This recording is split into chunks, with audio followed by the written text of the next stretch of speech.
Hello and welcome to the Doof Book Club, our monthly live-streamed goverete of a book chosen by you, our sleushers. My name is Matt Freeman, and you can viddy my droog Scott Daly here. Sorry, I was getting my version of the stream was playing audio, and it really messed me up. I just ruined the intro, but I have no idea what the fuck you're talking about, Matt. Well, that's just horror show, Scott. Just horror show. Hello, everyone. I'm so sorry I messed up that excellent intro. I was just panicking because I was hearing us 2 times and I didn't know what to do. Hello, and welcome. I hope you folks are having a wonderful Friday evening. I'm sure we know a lot of people in chat already, but if you happen to be just stumbling upon this, if the algorithm has blessed us with your presence, welcome. We are Matt and Scott, and we're Doof Media, and we make podcasts all about the stories we love. We also arrange, organize, and lead this monthly book club. Matt, please explain once again for the 47th time what a book club is. Yes. So each month, Scott and I will select 5 books from a pool of books submitted to us by our wonderful community. We put up a poll for all the supporters over on patreon.com/Doof Media, and we let them vote on which book they would like us to talk about at that month's book club. The book with the most votes wins, and then we all read it. And then we meet here on the last Friday of the month, or in this case, the first Friday of the next month, has been the trend lately. We should just start saying the first Friday of the next month because that's the way it's been going. Yeah. And we spend an hour or so chatting about the book. Normally at this point, what we would do is we would open up the vote for next month's book as well, because we do a special thing where the folks that attend the live session get to have their say in what book we cover the next month. But this is a little bit different because there is not going to be a book club in the month of September, with the exception of the one that's occurring right now in the month of September. But we're not going to do a book this month. I have a baby on the way due in 12 days. So we're skipping the month of September, giving me some time off. So we're going to be back in October. And I believe October, Matt, is our semi-annual We Pick 'em as well. So I get to select the book for October. So I'm going to take my time here and figure out what to do. I'm Perfect. thinking. Well, yeah. Got plenty of time. Yeah. But we're not here to talk about October. We're here to talk about now. And right now, we have a book to discuss. Matt, what book did our patrons end up picking for us for the month of August? The patrons selected A Clockwork Orange by Anthony Burgess. And the summary is as follows. In Anthony Burgess's influential nightmare vision of the future, criminals take over after dark. Teen gang leader Alex narrates in fantastically inventive slang that echoes the violent intensity of youth rebelling against society. Dazzling and transgressive, A Clockwork Orange is a frightening fable about good and evil and the meaning of human freedom. That's right. And of course, this book, most well known to you and me, Matt, from the Stanley Kubrick film that we both watched, me when I was far too young, as we discussed on the Doofcast last night. But this is the first time we've read this book. I believe it's the first time I've read this book. It's the first time you read it, right? I'm not. First time I've read it, yep. Yeah. So as Matt is about to explain to us what he thought overall of the book before we dive into the details, I want to hear from you folks in chat. Had you read A Clockwork Orange before this month, and what did you think of the book? Matt, what did you think of the book? Well, I had so much fun with this book. I'm happy for the opportunity to sort of set the record straight, because everyone, including this book summary, seemed to think that this is some kind of serious fable about human nature, and it's clearly a comedy.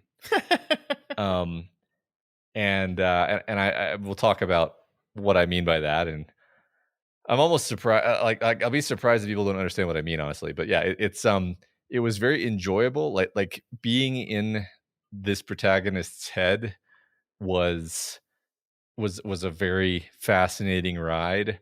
I always love villains. I think that's part of why I love this book. Is I always love the villainous characters in all the books that we cover. This is no secret to our longtime listeners. And so basically, a whole book where the protagonist is just a horrible, horrible villain. I just had a blast with it. And yes, the NADSAT is great. I had a lot of fun. The audiobook reader was like one of my favorite audiobook readers ever. He really embodies Alex, and because it's this first person narration, it's just like you've got Alex in your ear telling you the Mm, story, and yeah. he's acting it, and it's really good. It's a really good audiobook. Strong recommend on the audiobook. Nice. Um, Nice. so that's all I'll say for now, and we'll get into the details later. Yeah, sure, sure. Yeah, I was kind of girding my loins a bit here when I approached this book. I was really ready for something incredibly difficult to get through. Not just like challenge of reading, but just tone and darkness and the events that occur. And I don't want to minimize the terrible events that occur in this book, right? It's awful. Like there are monstrous things that happen in this book. But um, no, I thoroughly enjoyed reading this book. Like it is really fascinating the way in which you do get suckered into the main character's point of view, and you're just kind of along the ride with him, while like in the back of your mind, like being conscious, like, oh, this is awful, oh, this is terrible, this is monstrous, and it's fascinating what it's saying about people and society and blah blah blah. All those things that we're going to spend some time tonight getting into, definitely are there and are fascinating and good and fun to talk about, as we will. But yeah, overall, the experience, the actual experience, the minute to minute, page to page experience of reading this book is delightful, absolutely delightful. It's just a fun book to read, which is not what I was expecting at all. Yeah, Um, you know, uh, maybe I'll just say one thing, and then we'll go into the audience responses. Just like the horrible stuff that happens to me is serving a very interesting function where obviously you're like, wow, this guy sucks. yeah, He's awful. uh huh, Um, and then you're laughing at him when terrible things happen to him. yeah, So it kind of reminds me of like the scene in Pulp Fiction when they accidentally shoot the guy in the back of their car in the face, sure, and it's like his head explodes and it's horribly violent. But you're laughing at the absurd excess of violence, and then you're kind of laughing at Travolta and Jackson there you because go, they're kind of idiots, and that's kind of the vibe with Alex for me. Is it's like the violence rarely, not never, but rarely was like, oh, this is heavy. Usually it was an almost Tarantino-esque like exaggeration. Anyway, that we'll talk about the violence in more detail. yeah, Got a lot of really interesting comments. Appy enjoyed it immensely. Chris was really anxious after hearing some negative stuff about it, but still loved it. same. Said that it was fun how dark it could be. I agree with that. Yeah, David says he read it as a 20-year-old first, reread it as a 40 something, and enjoyed it immensely both times. Bishop says they read it for the first time and enjoyed it more as they went through it. Yeah, I think this is an interesting thing I really want to talk about. Obviously, we have to talk about the one main gimmick of this book, which is the language of it. I don't know. I know you approached it via the audiobook. I was kind of there were times where I was tempted in this book to just like pull out Google and just Google what some of these words meant, and I consciously stopped myself from doing that. I was like, no, nobody who was reading this book originally in 1975 could do that. They just had to read the book and they just had to figure it out. And when you stop like like consciously trying to think and decipher, and you just let it wash over you, it's kind of amazing how your brain just starts translating the stuff. Because I think Burgess did a really clever job here, where he does give you enough hints in every line in this book that gives you an answer for what each one of these words mean without ever. He does. I think there's like two or three times where Alex stops and says blah blah blah means this, right? Like there's a couple times where he does that, but for the most part he never stops to do that. Yeah, yeah, But it is amazing how he gives you just enough context to decipher the words. And I mean, it's like the Matrix, right? By the end of it, you're not seeing the yeah. words anymore. You're just understanding it. That was certainly, I think, amplified by the audiobook where, there's no chance to even stop. It's just washing over you. And, for the first few minutes of the book, it was a calibration where I'm like, Yeah. Am I supposed to be able to understand this? But then, before too long, you're like, I slushy this Malinky Vec gov reading, and I'm like, I understood everything that he just said perfectly, Yeah. even though only the first word of that sentence was English, um, and it's just perfectly perfectly intelligible and translatable, and it's funny. I've taken language courses, but I've never really learned another language to like a speaking level. Yeah. And I was actually kind of delighted because I was like, "Oh, I'm just like hearing the words and apprehending their meaning without Yeah. having to actively translate them. Maybe this is what it's like to understand another language." Yeah, no, Anyway, I think it is. I think that there, I've taken a few years of Spanish, and I can't speak it very well at all. I can usually get by understanding people when they're talking it, but I can't speak it very well.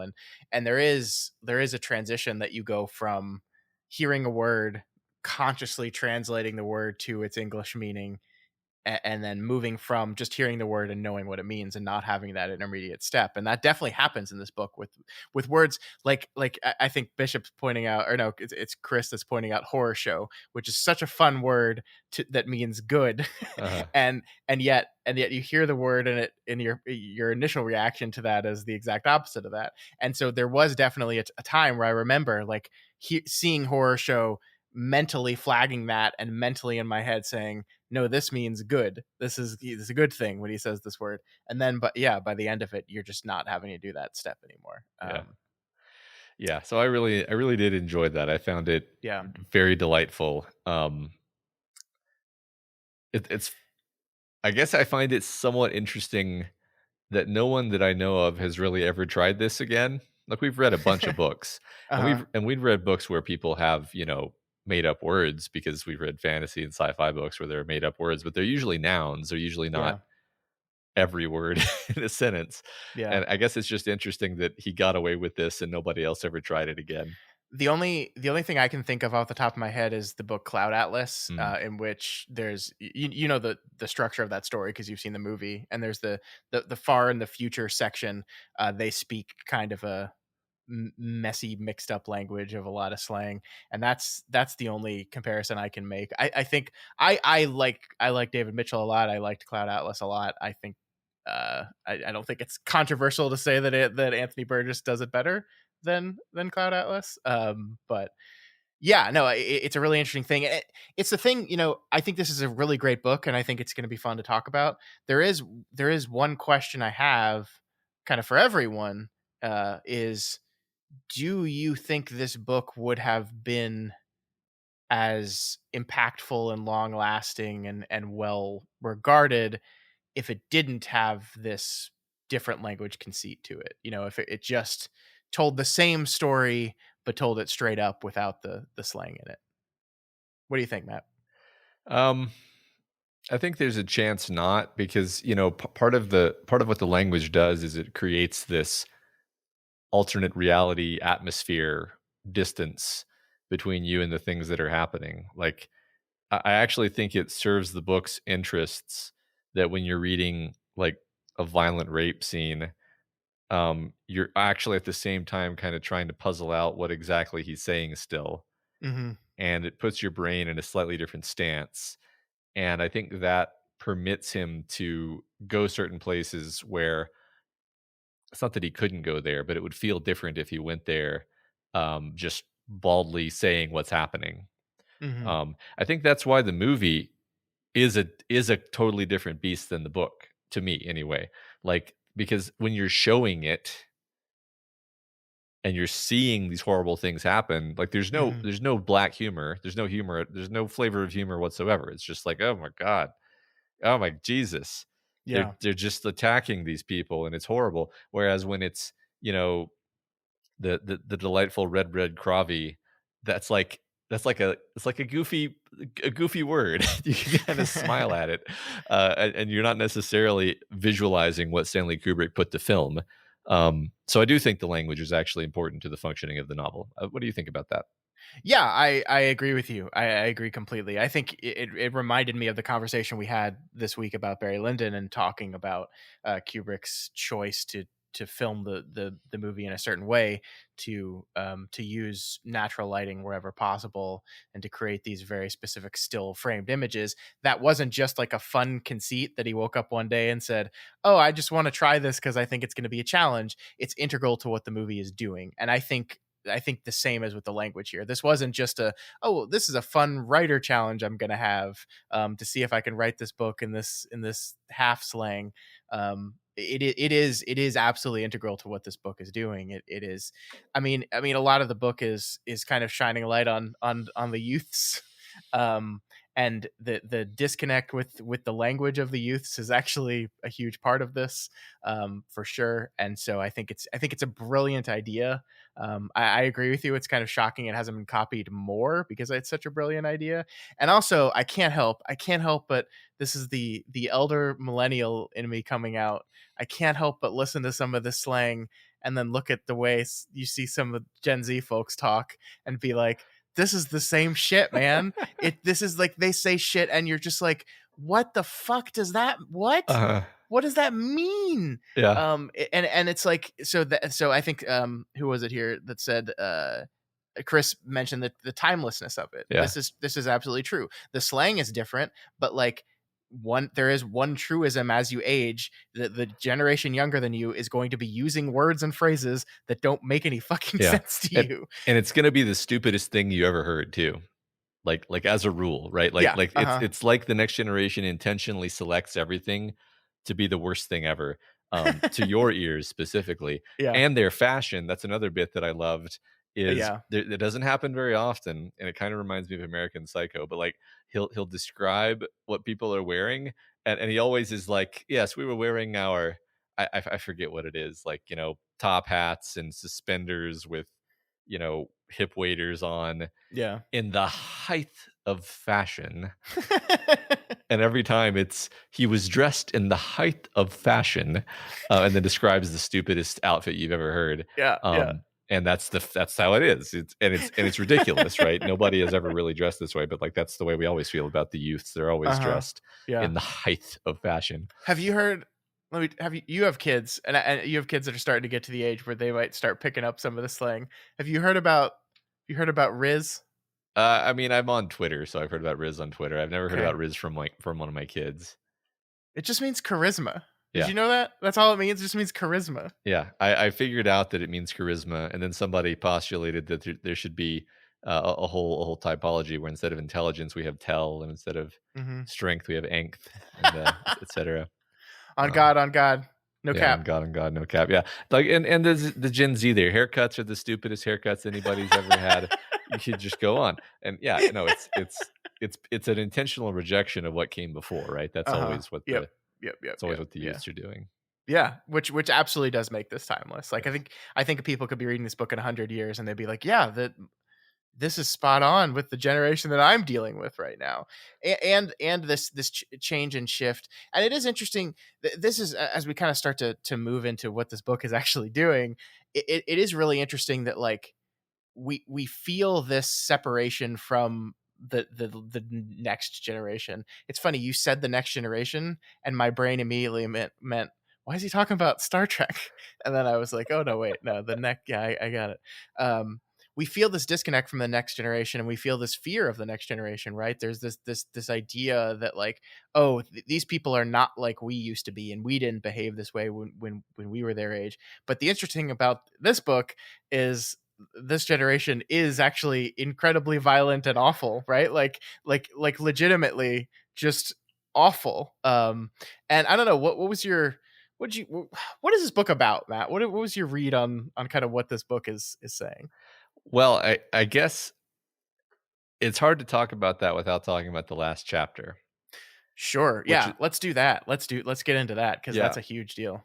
So I guess preface for people who either haven't read it or didn't know this, there was like an American version released when this book came out that did not have the last chapter of the book. And then there's like the British slash international version, I guess, had this last chapter added.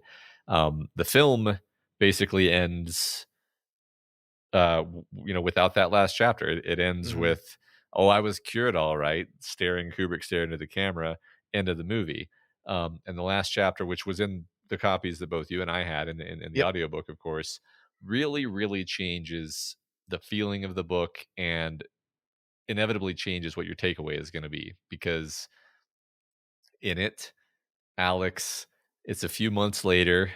Alex is back hanging out with a totally different set of droogies, but he's like bored and not really into the violence. And he just, and then he sees one of his old friends and they've like moved on, they've kind of grown up and they have a wife. And he's like, a wife. And he's like, and then he like envisions having a child of his own. And he realizes like, oh no, I'm like growing out of the old ultra violence.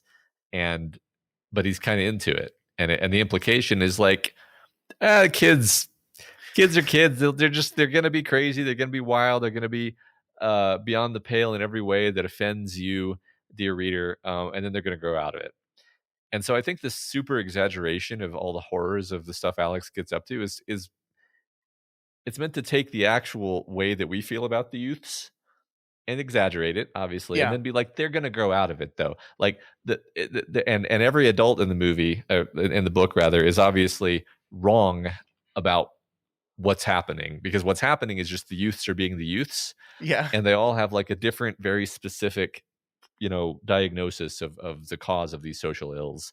Um, and y- and and desperate attempts to try to fix them, right? Like throwing all throwing everything they can at the problem, trying to do whatever they can, manipulating, changing, rewriting people's wants, like all these horrible things that the adults are doing to these kids that are themselves horrible, and it is ultimately meaningless and pointless because yeah, they're just going to grow out of it. It's crazy to me that anybody published this book without that chapter in it. It's uh-huh. fucking wild because I totally agree with you. It completely changes everything. It's like I remember going into this chapter or this book and getting to that end and being like, I mean, I knew the story from the movie, but I kind of had chalked that up to just Kubrick being Kubrick, and I was like, I was waiting for something else, and I was like, huh, okay, so it's just that, huh? And then you move into this chapter, and it's like, oh, oh, I, I, I see, Uh-huh. I see what you're doing. And Bishop says it was removed because it was seen as unrealistic, less appealing, and inconsistent with the rest of the novel. That's wild Yeah, to me it because it's the conceit of that, the novel. that's the thing, is the novel is unrealistic. Yeah. Let Uh huh. Like, I don't think farce is quite the right word, but it's in the neighborhood of the right word. Like, Uh the huh. novel is a massive exaggeration meant to be unrealistic and completely over the top at every turn. And the idea that the character who committed all these horrible acts is just going to be like, I'm bored now, Yeah. gonna go get married. It's like totally in keeping with the tone of the novel. Well, yeah. I had mixed feelings about it when it was like washing over me, because I'd had the movie in my head for decades, and I Yeah. was like, Alex is just this timeless villain, and ending on that, oh, I was cured all right, is just like it's just a great ending to a movie. Yeah. Mhm. Um, but this is a totally different story fundamentally with that ending, because and the point is different, because I feel Yeah. like with the movie you walk away from it with classic Kubrick ambiguity, just like, well, what was the point though? Like, what was Yeah. the lesson? What was the moral? Mhm. Um, and the book kind of leaves you with the moral. It's like, yeah, they'll grow out of it. That's the Yeah. moral. Yeah. um, It's incredible. The one thing you didn't say is not only as Alex is kind of imagining what it would be like to have children, the thing he basically says here is, and then my kids are going to get up to the same thing that I did. Like I wish I could. I think he says something effective like, I wish I could explain to my future children like all this stuff and get them to avoid all this wasted time and then he just kind of chalks it up to but I know that won't be successful. I won't be able to do it.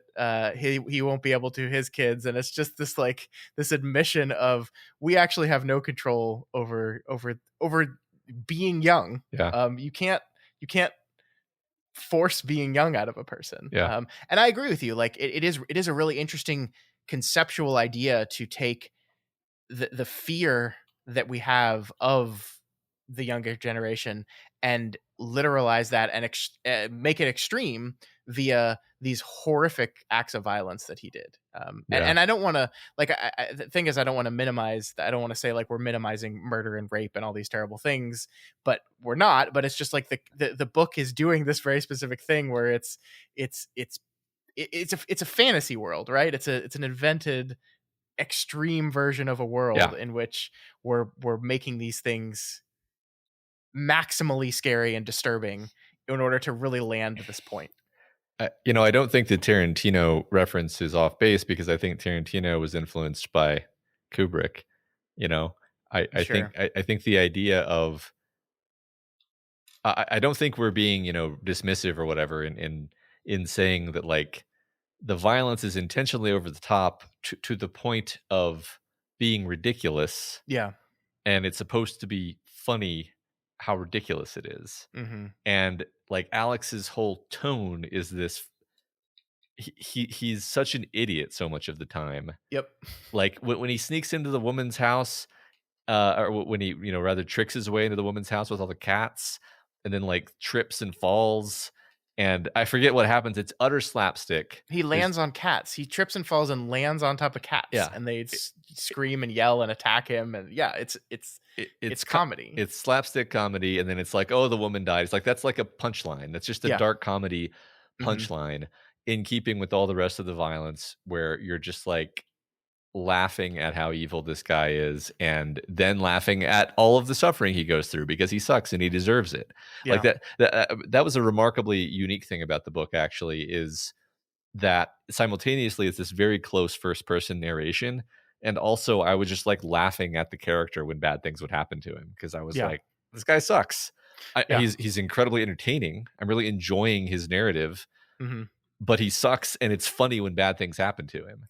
And Yeah. that's I don't know that I've ever quite experienced that exact thing before. Yeah. I mean, the entire like second the book is kind of divided into three parts, right? Each of which I think what is the phrase that begins each part of this book? I thought that was really clever. He has the same sentence that starts each of the three parts of the book and then starts the final chapter as well. I'm killing time as I'm opening up my book and I'm looking not right sure. now. The phrase is, "What's it going to be then, eh?" Is every part of this book starts with that phrase. What's it going to be then, eh? So we move into the second one, and we see him tortured horribly. We see the one thing that he loved, which was music, taken away from him, and the adults are so indifferent to that. Like I Yeah, think the reaction of the doctor was like, "Oh, well, the government will be happy because they're getting their punishment too, because now he can never enjoy music ever again." And then you have this priest, this chaplain, who's just incredibly horrified by this whole thing, and no one cares what he yeah. thinks. Well, and the thing is, like, he's an alcoholic, and he is like Yeah, obviously just totally ineffectual. yeah, And the other fun thing I like, where the book becomes a little, maybe a little heavy-handed, but I still enjoyed it, was basically going through and sort of meticulously dismantling all these people's highfalutin theories, where we take the clergyman and we're like, I got into reading the Bible because I enjoyed reading about all of the beheadings and dismemberments, and yeah. it was really fun. It got way Um, less interesting in the second half, yeah, is what Alex says. yeah, no, it's so good. It's so funny, right? It's so like I might be annoyed at the preachiness of the book in these places if it wasn't hilarious. Mhm. I like the parts where he's reading the newspaper about some guy who's like, the children need to be brought up in the arts because only through the arts can they touch like transcendence and goodness. And Yeah, Alex is this guy who's this music lover. He loves Beethoven. He loves yeah, classical music, and that's like the most that's the best juxtaposition for me, is this monster who loves Beethoven more than anybody alive. yeah, And it's like, no, you're not gonna. It's not. That's not gonna do it. And putting him in prison is just gonna turn him into a monster. yep, And the church is not gonna reform him.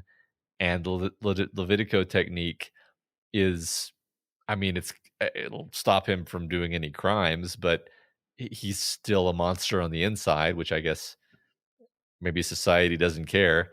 yeah. He never really feels remorseful, even when he is under the influence of the conditioning. I'm trying to Yeah, remember what else there was. There were other things. Well, the Levitico technique is so fascinating because it is even more complicated than I think the movie made it out to be, right? Like I think the movie is just simply, oh, whenever he tries to do something bad, he feels sick.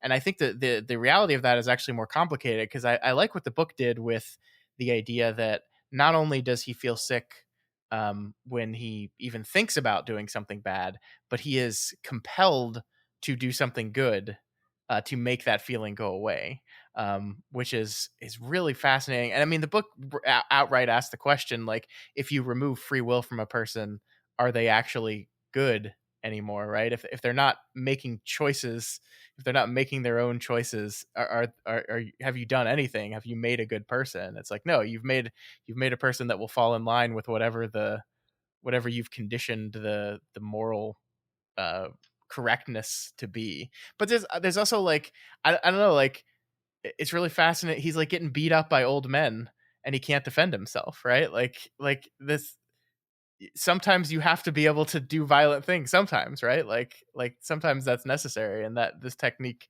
doesn't have any room for any of that stuff, and it's just awful and horrible and ineffectual, and it's yeah, Yeah. it's perfect.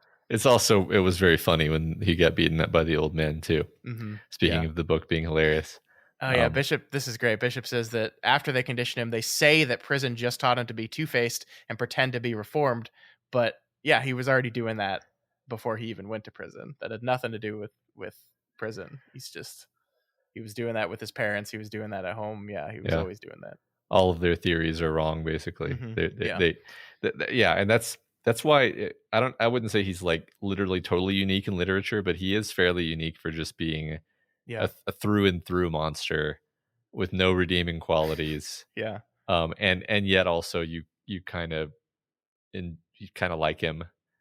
It's a really fascinating test to like how the human brain works Uh-huh. with storytelling. Where Yeah. yeah, like you hang out with a guy long enough, you're like instinctively start to like him because that's just how our storytelling brain works. He's the protagonist, so we just start to kind of like him a little bit. Yeah.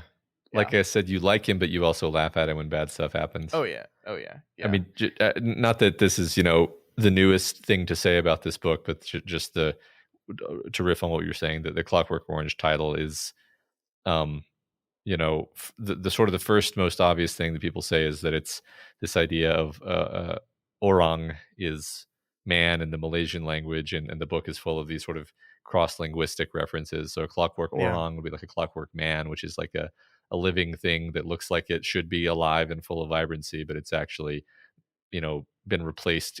Its interiority has been replaced with a machine, and that's the idea of the Yeah. conditioning. um and that's I think that's the main thing. Oh, Yeah. yeah. Yeah, I mean, like this is the central idea is that like we as a society consistently look at the latest generation and through our fear of them and our inability to understand them attempt to control them and transform them into what our version of what a person should be. Hmm. And part of being young is bucking against the traditions of your elders and seeking out something new for you. That's part of the slang, right? Yeah, as you said, why are they talking different? Well, because it's a rejection of the way people talked before, and no one's consciously doing this. It's just this is the way it happens, and we're constantly trying to. And it's this really interesting push and pull between like as a parent, you're supposed to try to like be guiding your child to become a quote unquote good person, right? That's part of your job as a parent is to teach the correct way to live, the correct way to make moral choices and to be good and to be kind and helpful and do all these things. You're trying to do that, but also at some point they stop being people you can control and they become autonomous um creatures that make their own choices and make their own decisions, and there will always be this generational disconnect. There will always be,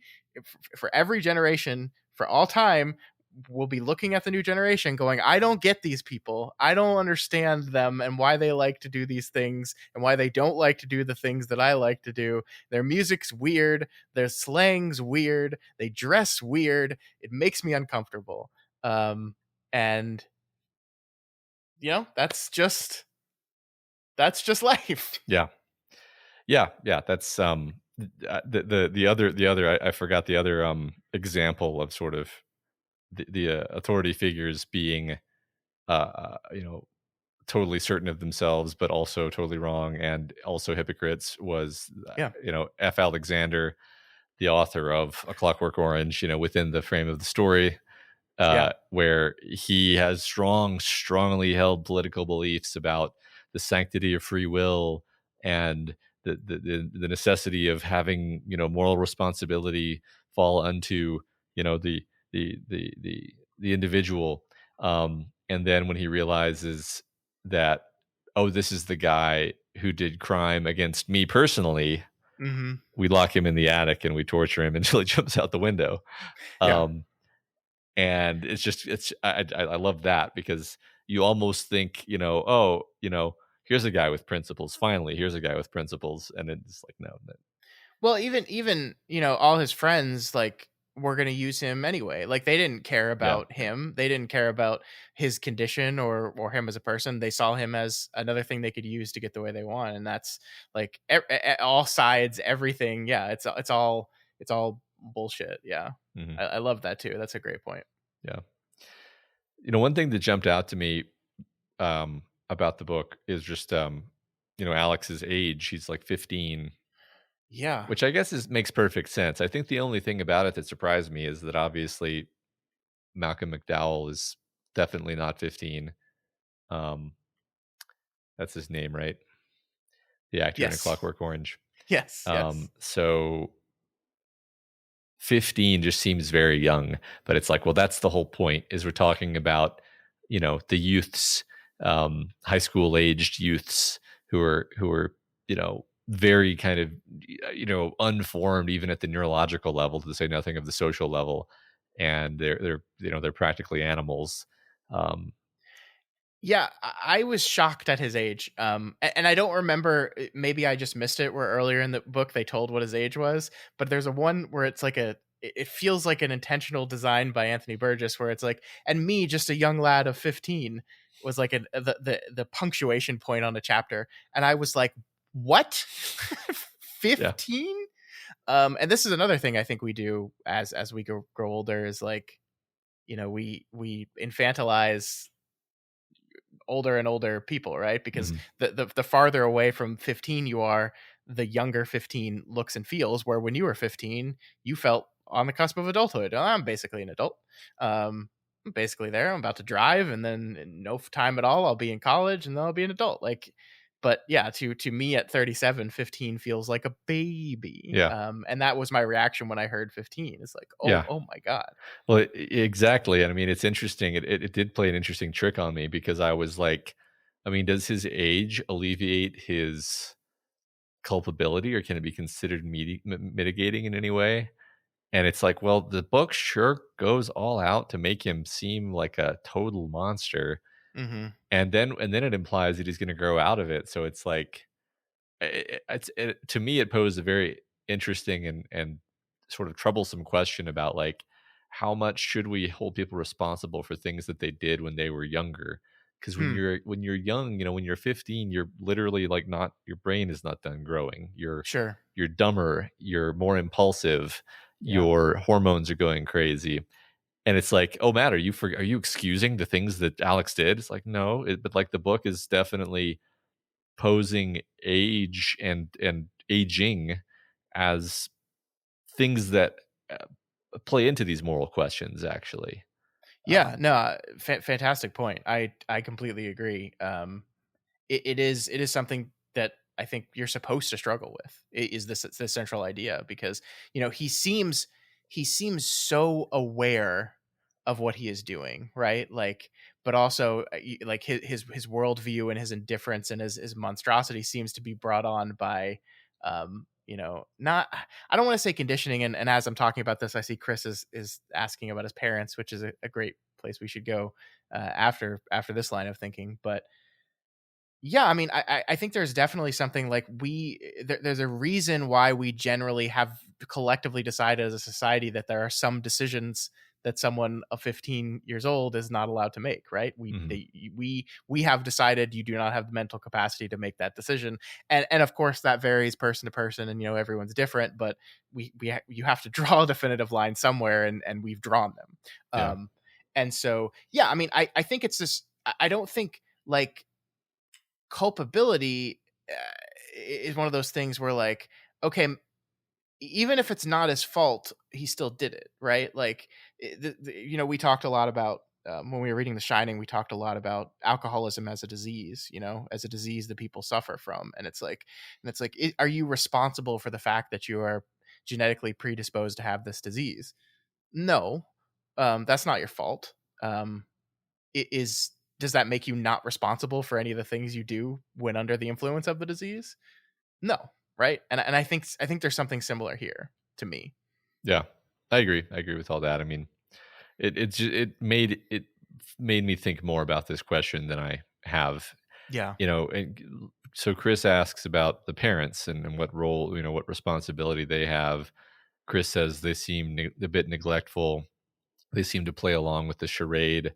I think that's the book wants us to ask that question, but I don't think the book offers an answer to it because Yeah. yes, they seem kind of checked out, but also I think it's from my opinion is that Alex has just got them overmatched.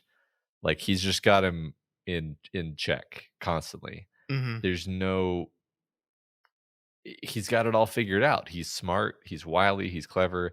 They don't have like the resources to to it's not like the fact that he says he's like, hey, I got a second job, I got a night job, I'm gonna go make some money. It's like, well, they need that money because they're struggling, Mhm. and so they're kind of willing to overlook the fact that it doesn't the details don't quite add up. So I mean, I guess in the end, it's like, yeah, they have some culpability, but also, doesn't society and doesn't Yeah. it's like at a certain point, you're just like, okay, like, but what does this all add up to? Like, what do you okay, but what do we do about this? Yeah. And I mean, I don't know. I don't know. The book is fairly sort of nihilistic to that question, where it's like, there's nothing you can do. Yeah. just, I just, Absolutely. I think that is yeah, the book. The book is kind of is kind of saying exactly that. Hey, there's really nothing you can do. Um and I think we're probably a bit more predisposed to be sympathetic to the parents because we're parents. And like, for those of you out there that aren't a parent, here's a little secret: we don't know what we're doing.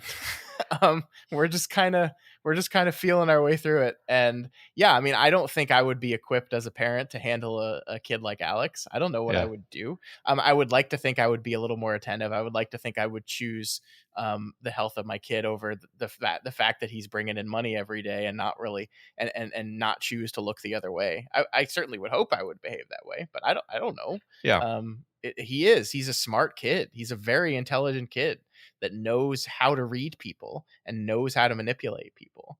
right. And they are completely ill prepared for that. Yeah, and they're in denial about the reality of the fact that he Yeah. is that way. Yeah. I You mean, don't want to yeah, believe that I that's think your kid. also, when you don't have kids, it's easy to say like, oh, the parents shouldn't have made him that way or what. It's like that's not how it works. Like, but I have three kids who are old enough to have fully developed personalities, and it's like, yeah, they all came out different. They're all just different people, and it's nothing I did. It's just the way they are. They've always been that way. I mean, maybe I'm responsible for 5%. Maybe their siblings are responsible for 5%, whatever. I'm making up these numbers, obviously, but Yeah. Who you knows? just don't have that much control. You don't have any control. You barely have any influence when it comes to Yeah. the kind of person they are. And Alex is such a exaggeration of that type that it's just like, yeah, they never stood a chance. This is Um, this is actually one of the things I'm most looking forward to about having a second kid here in 12 days. yeah, Is, I think when you have one kid, like I do right now, you look at his personality and you go, oh, look what we did. He's a uh-huh, great kid. Look what we did. We're doing great. And then I'm really looking forward to having a different kid, we'll do the same things or similar things. And I'm sure we'll turn out just 100% different. Right. And that's yeah, just the way they work. Cause yeah, that's that constant question of nature and nurture. And where does someone's base personality where does that come from? Where how is that set? How was that created? And of course, it's a combination of many things, but a lot of them I think are just completely out of our control. So, Yeah. yeah, no, it's gonna be fascinating. I can't wait. I'm just having kids to perform science experiments. That's what Yeah. I'm doing. Of course. Of Yeah. course. That's why we do anything. Steve asks, "Is the current kid generation playing out a bit like Clockwork Orange?" I think we were talking about this a bit earlier before you got on, Steve. I don't think so. I think. I mean, I think it is very generational to look at this whole situation and be like, okay, I know everyone said this throughout our history, but this time we're right. And this time, this actually is the worst generation. Uh-huh. This time, Yeah. where I'm totally right about this. Yeah. I think it's just a cycle. And I think it again, basically repeating myself. I think it's because the way the youths choose to behave is often a rejection, an explicit rejection of the immediately preceding generations. Meaning, you're going to feel particularly offended because the Yeah, choices they're making are in particular opposition to you. yeah, Um, but and also like part of me, my reaction when you said that, Steve, was like, this is a generation who never leaves the house. So it's so true. I don't Yeah, really see I don't really see that actually. I see them as being, the if anything, I wish they'd get up to more shenanigans as a group. yeah. I mean, I think you and I were talk about this on the other show all the time about how like we grew up in the sex crazed 80s and 90s where like TV was just dripping with sex all the time, and this latest generation has kind of consciously rejected that, where all the time there's people this latest generation saying, do we really need sex scenes in movies? And you and me are like, yeah, Yeah. 100%. No. It's And it is this is one of those generational gap things where I look at these arguments and I'm like, you don't make any sense to yeah. me. I don't understand you. It's funny. I've been showing my kids Futurama, which I thought of as a very like safe, normal, middle of the road, family friendly show. And every episode is about sex. Um, Yeah, man. Uh, we were kind of obsessed with it. This yeah, is like it came out of the sexual freedom of the 60s and the 70s into the 80s, just kind of got obsessed with a certain kind of sexuality, and then I think this is the pendulum, right? It yeah. swings the other way. Yeah, yeah. I mean, I mentioned Futurama. Like, obviously, all of the comedies in the '90s were about sex, but Futurama, I remembered it as being like, oh, this is a thing I watched with my family. Yeah. And no, it was all about sex constantly. I So, remember how much my parents hated Friends, the uh-huh. sitcom, and hated me watching it because it's like all these people do is sit around and talk about the sex that they have with other people. That's all they do. And I was like, Uh-huh. yeah, what's the problem? Yeah, I mean, I really do think there's something. We talked about this in the Discord a long time ago. Just like something weird about the millennials and how sex and relationships, how millennials view sex and relationships is different from the previous generations and different from the ensuing generations. Yep, Because of the media, we were just deluged with. yep, It was this very specific, like program of of how you were supposed to think about sex and how you were supposed to think about relationships. yep, Um, I almost 100%. this is going to sound weird, and this is maybe a parenting moment that has nothing to do with Clockwork Orange, or maybe it does because this is a book about growing up. But like I'm so much more aware of the impact of the surrounding culture on your views of like sexual mores, Hmm. morality in general. That I realize I have no power to control how my kids see these things because I absorbed it from TV. Yeah, My yeah, parents certainly didn't teach me anything I think about sex. yeah. Um, Mine neither. Yeah, and that's terrifying because I realize my kids are going to get their ideas from God knows what, uh, Roblox. and I can't do anything about it. Yeah, I mean that's the that's the to attempt to steer this ship right back into the book we're supposed to be talking about. I think that's the thing that drives the terror, that makes a story like this work is the realization and the absolute fear at the fact that we have so little control over some of the stuff, and our desperate desire to want to have control over it, to want to, you know, if we do just this one thing, we can fix it. We can fix this. We can fix that. We can fix, and also it mixed in with all those possible well-meaning, well-intentioned ideas of wanting to fix things, aka make them more like we know it and more comfortable with it. There's also all kinds of other stakes and dealing and by like it is really interesting the ways in which some of this is just about removing the political power that's in power right now and replacing it with a political power that happens to align with our values, right? And it has nothing to do with the children. The children are just a tool, that is weaponized to do that, to either hold on to power or take power, and like that's it's this stuff. Like, I believe there are characters in this book that are well-meaning in the idea of like, I think that the youths are bad, and in this book they actually are, um and I want to fix that, and that's mixed in with, I see an advantageous benefit of doing something, or thinking about this, or positioning myself around this. And it's, yeah, it's a very, very nihilistic book, I think. Yeah.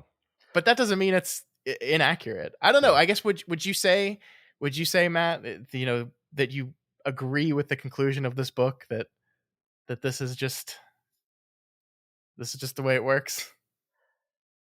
Well, you put it to me directly. I mean, definitely it made me uh able to just laugh off the idea that, like, oh, we're going to have this, political program, and it's going to fix the social problem of the young people behaving badly, because you're Hmm. like, no, of course that's not going to work. That's stupid. That, and the book, I think, does a good job of illustrating all the ways in which that's stupid. It uses this exaggerated character of Alex and these exaggerated situations to make that point. But I think it's basically true that the olds are always, reacting to the youth, and in a way that's just inept, and the youth are never going to accept it. And that's basically, not that we can't solve any of our problems, but the specific idea that we're going to, like, make the youth shape up into the fine upstanding people that we are, because we're Yeah. so great. It's uh, foolish, actually. yeah. So I don't know. Is that was probably not a very satisfying answer. What do you think? No, I think you weaseled your way into a satisfactory answer there, without directly answering the question. Yeah. I got you. Yeah. Um, I mean, I do think the latest generation is the worst one and is terrible, and we have to do something about it immediately. But other than that, I mean, I think all we need to do about it is give them driver's licenses, or force them to get out of the house. yeah. Chris asks, any thought on Dim becoming a police officer? I thought it was interesting that he ends up doing basically the same kind of violence and bullying, whereas Alex and Pete leave that behind in the end. Yeah, that's interesting. It's another example of what we're talking about, where like these so-called terrible youths that are destroying the country are co-opted by the people in power when they can see advantage in it. Yeah. Like they don't care about them. Yeah. And it does it. I hadn't thought about this, but this is an interesting idea of, if you let them alone, they will grow at it eventually. If you try to remove it, it won't work. And if you also cultivate it, you will leave them in a state of kind of sort of arrested development, right? I think maybe that's kind of where Dim is, right? Where he's not he's not forcefully changed, but he's also not left alone, and so Yeah. he never grows out of it. You could also, I mean, he's kind of textually not smart. Like, he could just not be capable of anything else other than violence, Sure, like as a job. Um, sure. but yeah, I think, definitely the idea that, like you just said, that the world can just use you to use violence to Hmm. keep the status quo in power. Yeah, That's I mean, there's something very dark, and nihilistic about the idea of, like, a, a few lashings of the old ultra violence are totally fine if it's in service of the state's power. Yeah. Um, but the same exact behavior, if it's just for your own gratification, is obviously completely beyond the pale. Yeah. That's kind of what the book is, I think, getting us to think about. I'm gonna make a little stretch here, and we'll see if this works. I wonder if this is kind of a metaphor or critique for the way in which we push our youth into military service. Sure.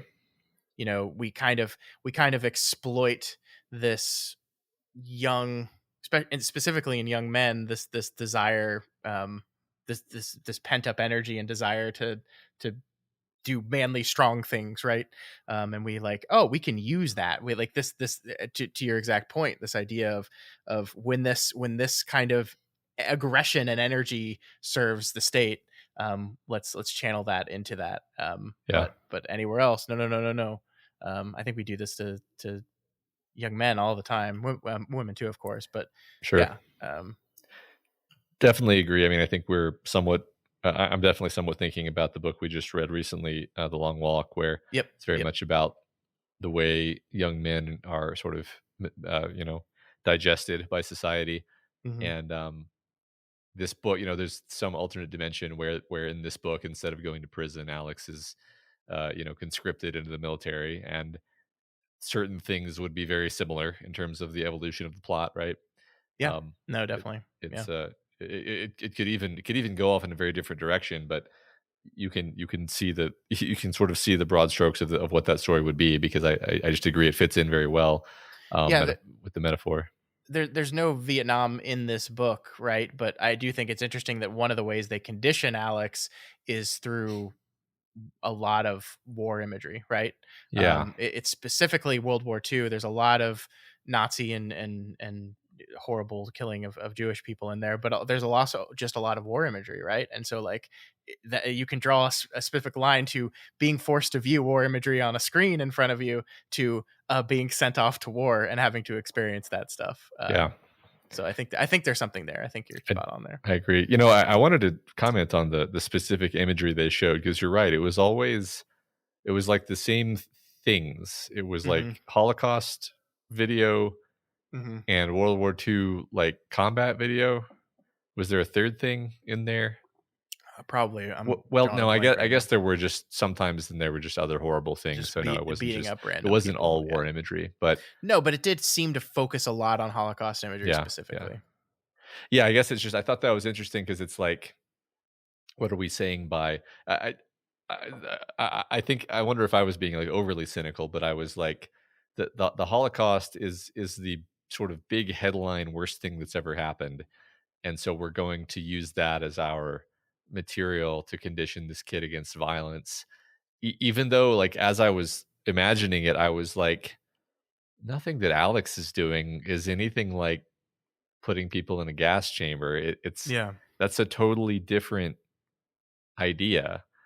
Yeah. And this is like lazy. This is like if I was gonna, if it was your job to condition somebody out of violence using Holocaust imagery, it just feels it almost it feels intentionally like, yeah, of course they would try that, because they don't really understand the nature of violence. They read about violence in a textbook, and they read like, what's the most violent thing that's ever happened, and the answer was the Holocaust. I And like that. Yeah. Bishop does ask, did the book start the strap the person to a chair and make them watch brainwashing movies trope? That's a good question. I don't know the answer to that question. Maybe. yeah, I maybe. don't recall ever seeing something like that prior to watching the movie, which is of course based on the book. Yeah, So possibly, I don't know. yeah. I actually really like what Appy is saying about Alex feeling like a purely impulsive character, Yeah. and sort of identifying with that. I think what's funny about me is I've never been impulsive. I've always had this isn't sarcasm. I've to a fault. I've always like checked every action that I take, uh, according to 10 different parameters, and it's exhausting. And I wish I wasn't this Yeah. way, but Yeah, to be clear, I'm laughing not because I think it's funny, but because I know you're being 100% accurate in your statement there. yeah.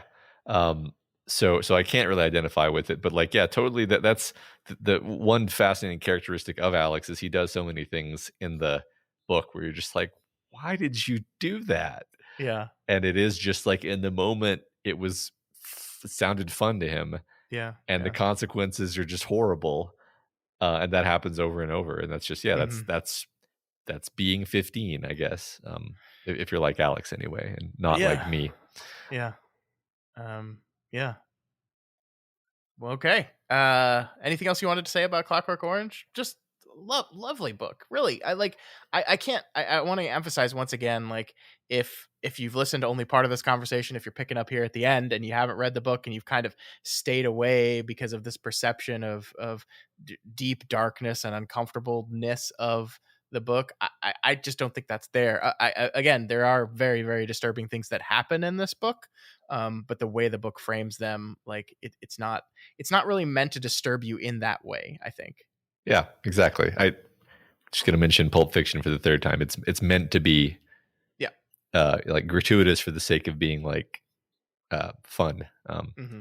Um, I was gonna say the last comment is one time for Halloween, I dressed up like Alex and his droogs, and I had the hat and the suspenders and the jock strap and the eyelash, and I looked real You're horror show, folks.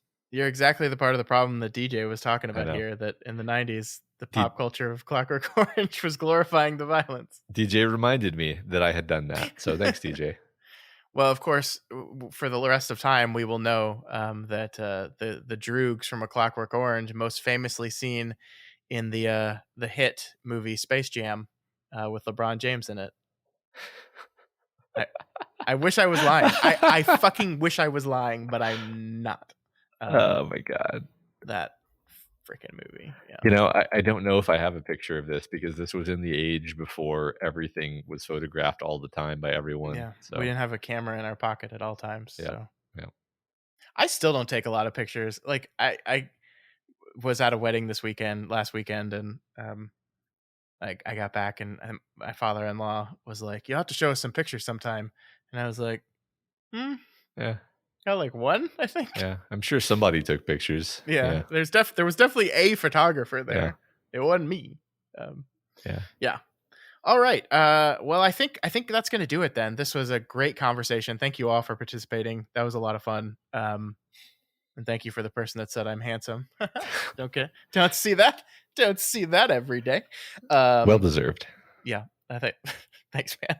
Um, as we said, we are not going to be having a book club next month because I'm taking the month off to raise a small child and hopefully not turn them into an Alex.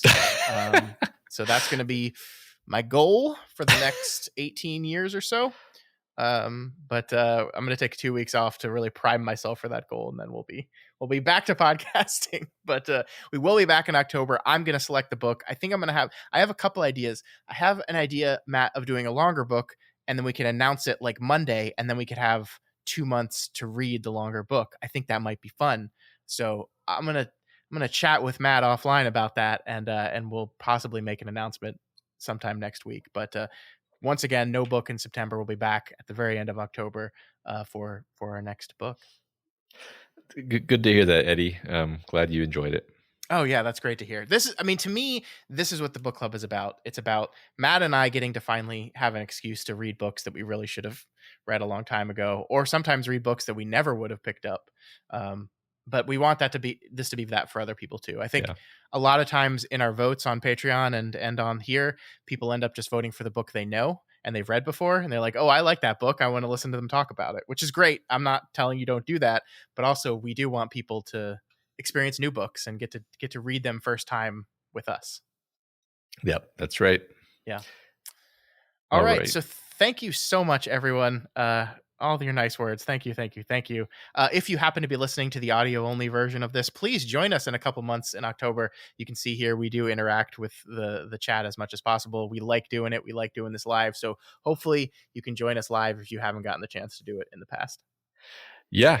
If you like what we do here at Doof Media and you want to see more of it, then please head on over to patreon.com/Doof Media and consider donating to support our organization.